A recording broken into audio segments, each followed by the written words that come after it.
Здравствуйте! В эфире информационная программа «Настоящее время. Азия». В пражской студии я Динара Аргин. Сегодня в выпуске.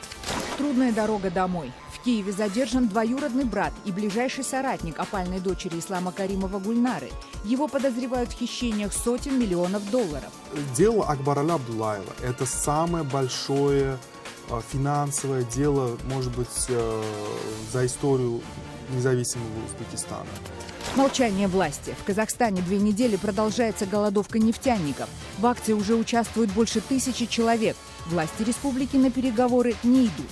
Это организация рабочих. Пойдем за нее до конца, парни. Готовы к этому? Готовы! Сколько дней уже стоим? Держать марку. Ресторан «Обама» в кыргызской столице не сменит свое название после инаугурации Трампа. Гастрономический флагман Бишкека не намерен подстраиваться под выбор американских избирателей. Предлагались такие варианты: бабушка Хиллари, бабушка Клинтон и так далее, да? Но мы, конечно, смеялись очень много, но мы уже тогда решили, что мы не будем переименовываться. 45-й. В Вашингтоне прошла инаугурация президента США Дональда Трампа. Все подробности главного политического события мира в нашей программе. Я, Дональд Джон Трамп, торжественно клянусь, что буду добросовестно выполнять обязанности президента Соединенных Штатов и в полную меру моих сил буду поддерживать, охранять и защищать Конституцию Соединенных Штатов. Да поможет мне Бог.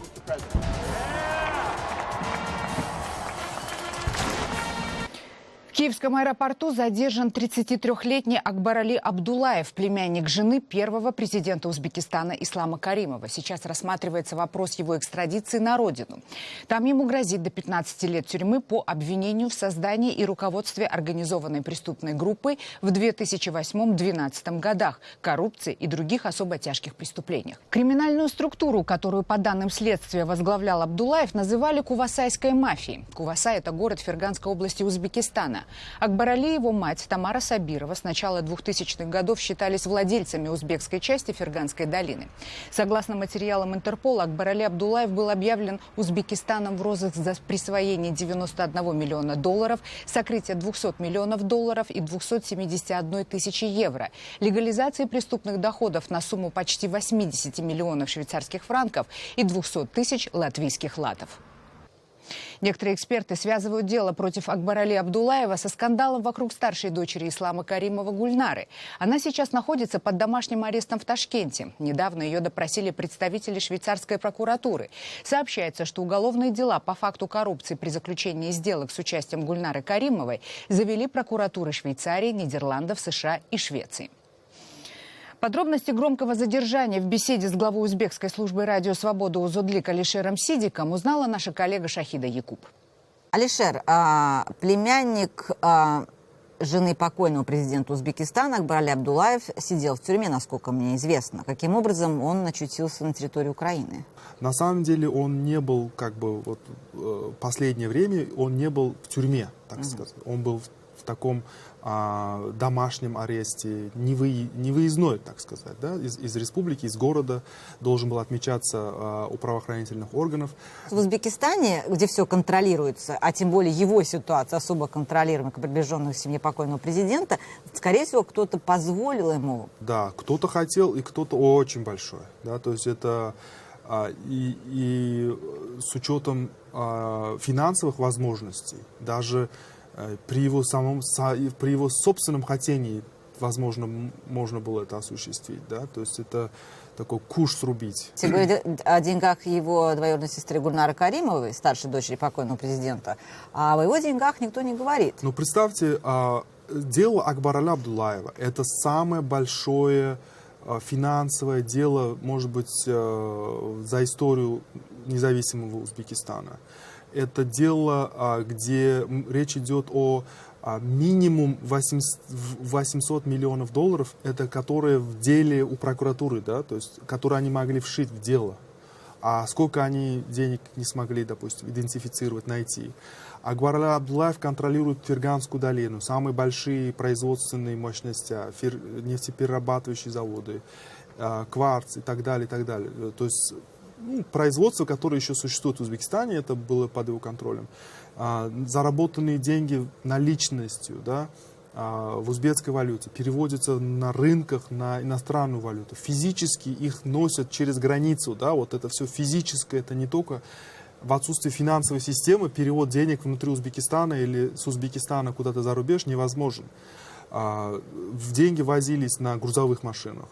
В деле прокуратуры есть, утверждается, что были тайники, где эти деньги хранились. То есть, и это самое большое дело в истории Узбекистана. Фигурант, основной фигурант этого дела исчезает из Узбекистана. То есть человек, который знает все, фактически. Да? Если есть какой-то... Если кому-то сейчас надо что-то узнать, я бы им посоветовал брать билеты в Киев. Там вопрос не только денег, а вопрос знаний, да, какие показания может дать Акбарали на других членов семьи.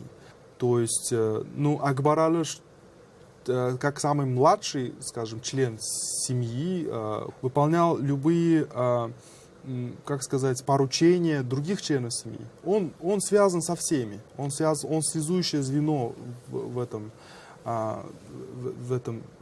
пространстве, да, вот. Наверняка узбекское правительство сделает все, чтобы вернуть его. В Западном Казахстане уже 2 недели продолжается голодовка нефтяников. Сотрудники нефтесервисного предприятия Oil Construction Company требуют зарегистрировать Конфедерацию независимых профсоюзов, ликвидированную решением Южно-Казахстанского экономического суда 4 января по иску Министерства юстиции. Как передает казахская служба радио «Свобода» Азаттык, на сегодня количество голодающих уже превышает 1000 человек. Акция протеста проходит на месторождениях Житыбай и Каламкас, а также в помещении профсоюза ОСС в городе Актау. Власти республики до сих пор не отреагировали на ситуацию в Мангистауской области. С голодающими встречаются только местные чиновники, которые требуют на основании судебного решения прекратить акцию протеста и освободить помещение, поскольку голодовка признана незаконной. С просьбой прервать акцию протеста обратилась и лидер Конфедерации независимых профсоюзов Лариса Харькова. Однако нефтяники заявили, что пойдут до конца. Это организация рабочих. Пойдем за нее до конца, парни. Готовы к этому? Готовы! Сколько дней уже стоим? Парни здесь находятся не ради Харьковой. Каждый здесь за себя, ради своих детей. У каждого свои дети, история, корни, будущее. Они здесь ради того, чтобы не уничтожили их будущее. Протестующие жалуются, что власть оказывает давление на их семьи. Родственников голодающих вызывают к главе областной администрации через правоохранительные органы. Акимат, подобно карательному органу, берет всех в тиски. Они теперь добрались до их семей. Из Акимата звонили их отцам и матерям, сообщили, что вечером их пригласили к Акиму области. С каких пор Аким приглашает своих жителей, отправляя милицию? Аким должен работать ради народа или народ ради Акима. К голодающим нефтяникам могут присоединиться рабочие предприятия Емройл. Лидер профсоюза этой компании заявил, что протест начнется, если руководство Казахстана не вмешается в ситуацию. Сейчас рядом с протестующими круглосуточно находятся врачи. Многие нефтяники уже нуждаются в медицинской помощи.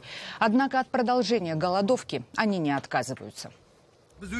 Мы только таким образом заставим себя услышать. Сколько дней прошло, а эти парни проводят голодовку. Где наши депутаты, избранные от имени народа? Где Нур-Отан? У нас не остается другого выхода, как пригласить президента. Сегодня стало известно, что лидер профсоюза компании Oil Construction Company Амин Елеусинов был задержан. Накануне его вызвали на допрос. По информации Азаттык, поводом для этого стало возобновление ранее прекращенного уголовного расследования по делу о предполагаемых хищениях. Департамент внутренних дел Мангистауской области по поводу задержания Елеусинова давать комментарии отказывается. Власти Казахстана наконец посчитали, сколько домов в стране вынуждены отапливаться котельными кустарного производства. Парламентарии заинтересовались этой проблемой только после взрыва самодельной системы отопления в подъезде одной из многоэтажек поселка Шахан Карагандинской области, когда погибли 9 человек. По информации Комитета по делам жилищно-коммунального хозяйства, по всей стране 6500 домов с самодельными котельными. Власти предлагают местным муниципалитетам привлечь бизнесменов к созданию монопольного предприятия для теплоснабжения населенных пунктов. Только тогда государство сможет выделять монополистам средства на возвратной основе. Но в отдаленных городах с общим числом жителей не более 10 000 человек это невыгодно. А о жильцах многоэтажек, вынужденных отапливать свои квартиры печками, ни чиновники, ни депутаты вообще не вспомнили. Все время каждый себе установил. Теперь вопрос возникает по контролю безопасности. Да? Есть, сейчас в 2014 году передали все контрольные функции акиматам. Таких городов у нас 29 моногородов и 41 малых городов. А котельных таких, малых мощностей 6,5 тысяч по стране у нас.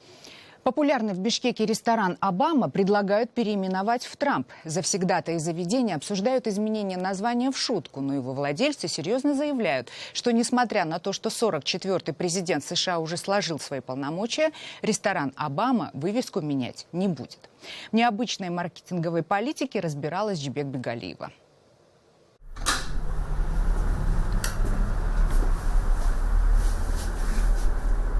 Переименовать ресторан владельцам начали предлагать еще в начале избирательной кампании в США. Уверенные в победе Клинтон клиенты упражнялись в остроумии ровно до тех пор, пока не стали известны итоги президентских выборов. Предлагались такие варианты: бабушка Хиллари, бабушка Клинтон и так далее. Да? Но мы, конечно, смеялись очень много, но мы уже тогда решили, что мы не будем переименовываться. Может быть, надо назвать Обама Бек, чтобы соответствовать полностью. Теперь хозяину заведения в шутку предлагают назвать ресторан «Трамп». Однако поклонников нового президента США среди гостей не так много. То, что факт, что выиграл Трамп, расстроил, но то, что выиграл Трамп, это как бы закономерность. Очень много недовольных людей в Америке, очень большая разница в доходах, разрыв большой. В политических прогнозах завсегдатаи ресторана осторожничают. Возможно, бренд «Дональд Трамп» тоже в будущем заинтересует кыргызских маркетологов. Я думаю, что он будет неординарным лидером, однозначно. Он будет принимать нестандартные решения. Я так предполагаю, с того, что мы уже знаем. То есть не то, что мы стандартно ожидаем, скажем, да, привыкли к чему. А здесь же будет, наверное, больше такое, очень много шоков. Какие-то, может быть, даже и полезные. И все же администрация ресторана «Обама» менять название заведения не собирается. Даже после отставки Барака Обамы ребрендинга заведения не будет. Обама – это символ демократии во всем мире. И он уже вошел в историю, он уже президент номер 1 афроамериканец, и это будет навсегда в истории. Ресторан «Обама» существует уже больше 6 лет. За это время в Бишкеке открывались и другие заведения с президентскими названиями. Однако ни одно из них дольше года не просуществовало. Жибек Бегалиева, Азат Антымаков. Настоящее время. Бишкек, Кыргызстан. Далее в программе. 45-й. В Вашингтоне прошла инаугурация президента США Дональда Трампа. Все подробности главного политического события мира в нашей программе. Я, Дональд Джон Трамп, торжественно клянусь, что буду добросовестно выполнять обязанности президента Соединенных Штатов и в полную меру моих сил буду поддерживать, охранять и защищать Конституцию Соединенных Штатов. Да поможет мне Бог.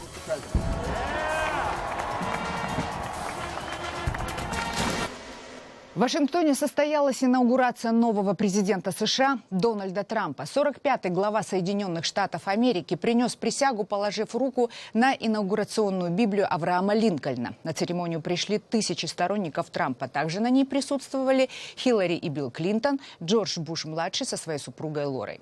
Однако более 50 конгрессменов от Демократической партии бойкотировали церемонию, а тысячи американцев вышли на улицы с протестом против своего нового лидера. Кто такой Дональд Трамп? Несмотря на свою мировую известность еще до избрания президентом, в его биографии остались факты, о которых до сих пор молчали. Но мы вам расскажем обо всем немного позже. А начнем с присяги президента США Дональда Трампа. Я, Дональд Джон Трамп, торжественно клянусь, что буду добросовестно выполнять обязанности президента Соединенных Штатов и в полную меру моих сил буду поддерживать, охранять и защищать Конституцию Соединенных Штатов. Да поможет мне Бог.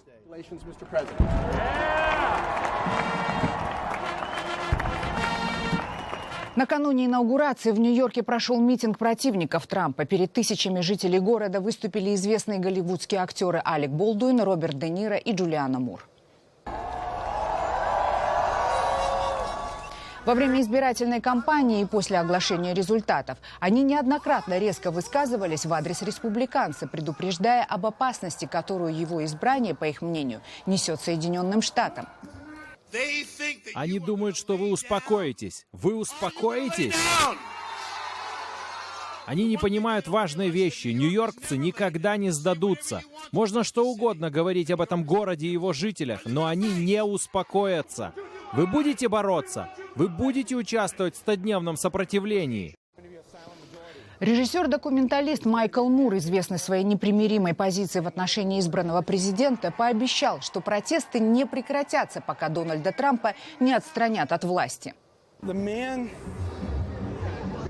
Этому человеку нужна помощь, с ним не все в порядке. Мне очень жаль это заявлять, и я вовсе не хочу кого-то унизить. Я говорю со всей любовью. Но я не верю в то, что можно делать ставку на психически нестабильного человека. А этот диагноз, как я думаю, могут поставить все, кто знает, насколько он нездоровый нарцисс. Напомним, что наибольшее недовольство противников Трампа вызвали его резкие и унизительные высказывания в адрес мигрантов, сексуальных меньшинств и женщин. Присягу Дональд Трамп принял, находясь в центре внимания американских спецслужб, расследующих предполагаемые связи команды нового президента США с российскими официальными лицами. В частности, «Нью-Йорк Таймс» пишет, что изучаются перехваченные переговоры и финансовые операции. Расследование ведется также в отношении бывшего главы предвыборного штаба Трампа Пола Манафорта, который занимался бизнесом на Украине и в России. Упоминание о нем было найдено в так называемой амбарной книге партии регионов, политической силе предыдущей украинской власти. Итак, что нам известно о 45-м хозяине Белого дома? Мы составили его профайл. Дональд Джон Трамп родился в 1946 году в Нью-Йорке в богатой семье. Его отец Фред сделал состояние на рынке нью-йоркской недвижимости. Дональд пошел по его стопам. Сейчас, по словам Трампа, его бизнес-империя стоит миллиарды долларов. В книгах «Искусство выживания» и «Искусство возвращения» он сформулировал свое деловое кредо. Первый шаг к успеху – ставить перед собой большие задачи. Я писал эту книгу как учебник по бизнесу, но в ней многое сказано обо мне как о человеке, о моих отношениях с людьми. Книга о бизнесе учит добиваться успеха, преодолевать трудности. Мне кажется, именно это интересует людей. Вы и сами это видите, глядя на то, что здесь происходит. В 2015 году Трамп объявляет о своих президентских амбициях и сразу же оказывается в центре внимания. Он предлагает радикальные решения проблемы нелегальной иммиграции из Мексики. Я построю огромную стену. Я лучше всех в мире строю стены, уж поверьте мне. Это будет недорого. И у нас будет огромная стена вдоль южной границы. Причем заплатит за нее Мексика. Запомните мои слова. Риторика Трампа в ходе избирательной кампании вызывает бурные протесты. Он говорит о мексиканских насильниках и наркоторговцах, обещает депортировать незарегистрированных иммигрантов и запретить им въезд в страну. Кроме того, Трамп предлагает закрыть въезд в США для мусульман в рамках борьбы с терроризмом. Позже ему пришлось отказаться от этой идеи. Однако самый большой скандал впереди. Газета «Вашингтон-Пост» публикует видео, на котором слышно, как Трамп говорит о женщинах. Меня автоматически привлекает красота. Я сразу начинаю целовать. Это как магнит. Сразу целовать. Не надо ничего ждать. Несколько дней спустя сразу несколько женщин заявляют, что Трамп целовал их и прикасался к ним против их воли. Трамп полностью отверг все подобные обвинения.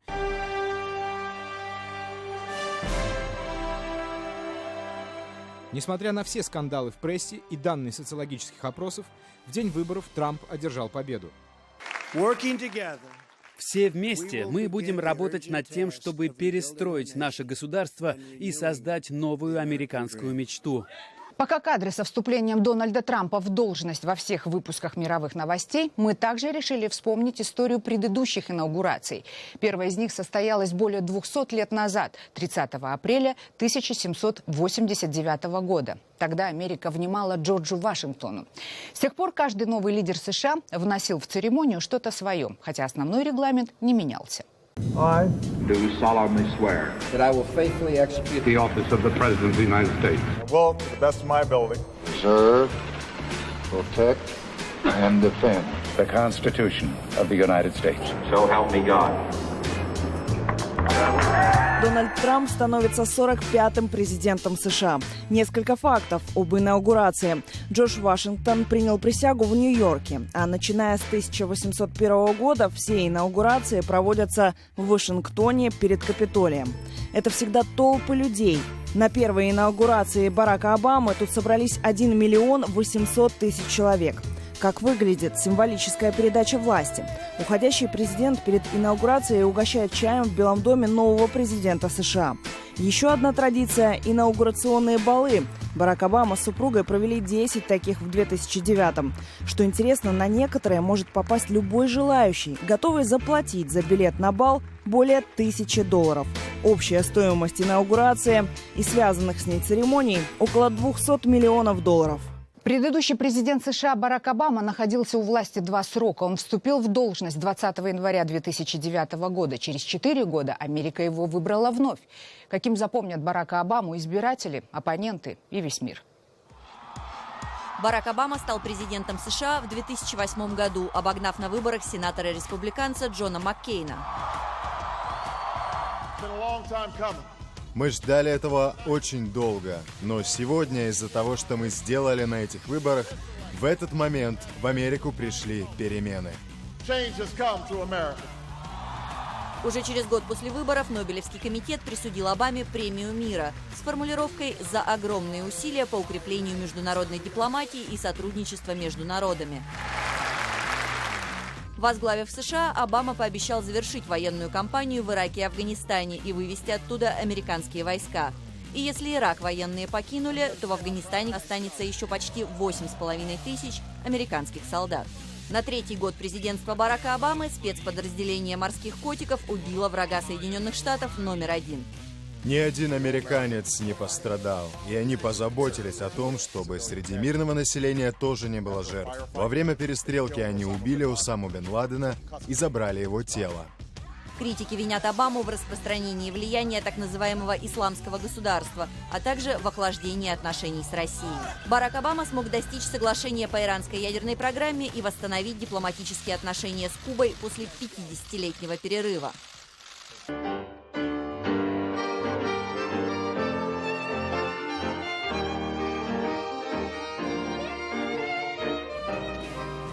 Однако тюрьма в Гуантанамо, которую Обама во время своей избирательной кампании обещал закрыть, продолжает работать. Внутренняя политика Обамы на протяжении 8 лет вызывала множество вопросов у республиканцев. Демократы называют реформу здравоохранения одним из главных достижений Барака Обамы на посту президента. Она нацелена на то, чтобы как можно больше американцев могли позволить себе медицинские услуги. Инициативы Обамы по принятию закона о регулировании огнестрельного оружия были заблокированы республиканцами, несмотря на серию массовых расстрелов, которые произошли за время, пока Обама находился у власти. За 2 президентских срока Обаме удалось добиться разрешения однополых браков. Решение суда позволит нашему обществу стать крепче, дать всем любящим однополым парам возможность вступить в брак в этой великой стране. Критики обвиняют Обаму в том, что он слишком поддерживает нелегальных иммигрантов. Однако при нем из США было депортировано больше нелегалов, чем при любом другом президенте. В основном это были люди, совершившие правонарушения. Во время 2-го президентского срока Обамы сотрудник Агентства национальной безопасности Эдвард Сноуден передал СМИ секретную информацию о масштабах государственной слежки за американцами. Мне осталось сказать 2 слова. Обама, все.